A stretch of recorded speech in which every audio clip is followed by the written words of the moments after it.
আসসালামু আলাইকুম। আমার সেকেন্ড ভিডিওতে ওয়েলকাম জানাচ্ছি দেখার জন্য।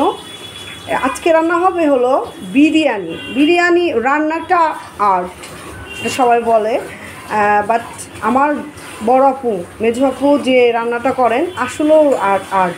তো আমরা আজকে দেখব আপুর হাতে আপু বিরিয়ানি কিভাবে রান্না করে। আমার অবশ্য কথাবার্তা তেমন একটা গোছানো হবে না, আস্তে আস্তে হয়ে যাবে, বা ফার্স্ট টাইম তো আস্তে আস্তে হয়তো আমিও চটপটা হয়ে যাব।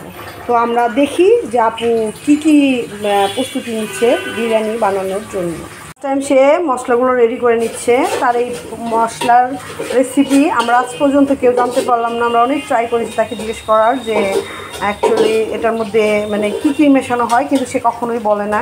দেখতে কিন্তু সেই ইয়ামি লাগতেছে। আস্তে আস্তে রেডি করা হচ্ছে। চালটা আগে পোলাওয়ের চাল ধুয়ে দেওয়া হচ্ছে, পোলাওটা নাকি আগে রান্না করা হবে।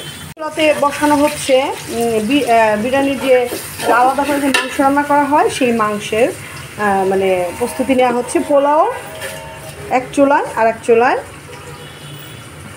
মাংসটা যেটা মিক্সড করা হবে আর কি।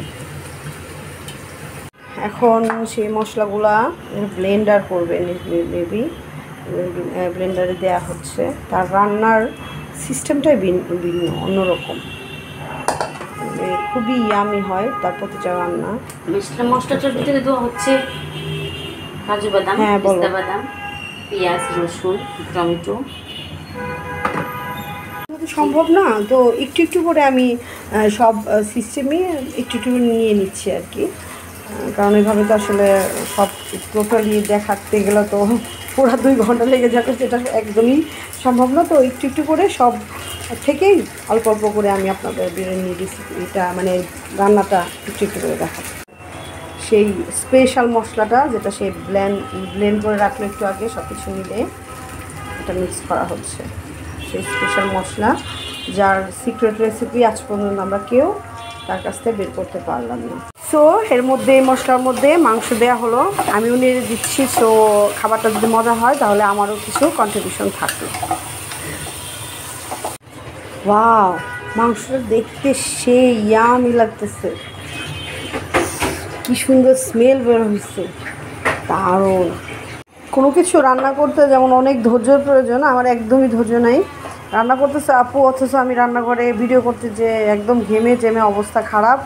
আমার আর ধৈর্য হচ্ছে না, ধৈর্য ধরতেছি না। আমি জানি না, খুললাম তো চ্যানেলটা, আমি জানি না কতটুকু ভিডিও আমি আসলে দিতে পারবো, বিকজ আমার কম।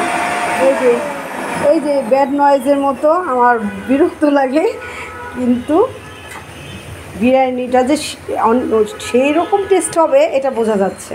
আপু শর্টকাটে সুন্দর বিরিয়ানি কিভাবে হয় সেটাই রান্না করে দেখাচ্ছে আজকে আমাকে, আর আমি ভিডিও করতেছি। বাট আমার গরমে অবস্থা খারাপ, এক্সট্রা একটা স্মেল আসবে, একটা আলাদা একটা টেস্ট আসবে। উফ, কি যে সুন্দর ঘ্রাণ বের হয়েছে, মো করতেছে জিহ্বায়, এখনই পানি এসে গেছে। যে মাংসটা পোলাওর সাথে মিক্স করা হচ্ছে, এখন শুধু খাওয়ার পালা। তো আমার জিহ্বার পানি এসে গেছে, আমি আর নিতে পারতেছি না। এটা মিক্স করে 10 মিনিট 15-20 মিনিট রাখতে হবে ভাপে, দেন রেডি হয়ে যাবে আমাদের কাঙ্ক্ষিত আপুর yummy biryani. So bye, tata, খাওয়ার জন্য অপেক্ষায় আছি।